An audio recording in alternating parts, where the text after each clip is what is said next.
ఈ రోజు ప్లాస్టిక్ ఉంది, చాలా ప్రమాదకరం. నిన్నే మా కృష్ణయ్య గారు ఒక ఆర్టికల్ రాశాడు, చూశాను. అడవుల్లో ఉండే ఏనుగులు కూడా ప్లాస్టిక్ తిని చనిపోతే దాన్ని పోస్ట్ మార్టం చేసి కొన్ని కేజీలు ప్లాస్టిక్ పేరుకుపోయి ఉంది. అంటే ఎంత ప్రమాదం మీరు ఆలోచించండి.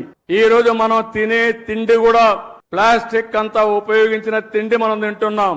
మన పొలాలకేసి అవి అదే విధంగా తయారయ్యే పరిస్థితి వచ్చింది. మన పశువులు కూడా ఈ ప్లాస్టిక్ ఇవన్నీ తిని ఆ పాలు మనం తాగుతున్నామంటే ఎంత వాతావరణాన్ని కాలుష్యం చేస్తున్నామో మనం గుర్తుపెట్టుకోవాల్సిన అవసరం ఉంది. అందుకే ఈ ప్రభుత్వం స్పష్టంగా స్వచ్ఛ ఆంధ్రప్రదేశ్ 3వ శనివారం నిర్వహిస్తున్నాం. నేను ఒకటే మీకు హామీ ఇస్తున్నా, రాష్ట్రంలో ఎక్కడ కూడా చెత్త కాదు, చెత్త నుంచి సంపద సృష్టించే అవకాశం మనకుందని చెప్పి కూడా నిరూపిస్తామని మరొక్కసారి మీ అందరికీ విజ్ఞప్తి చేస్తున్నాను. అందుకే ఈ రోజు చూస్తే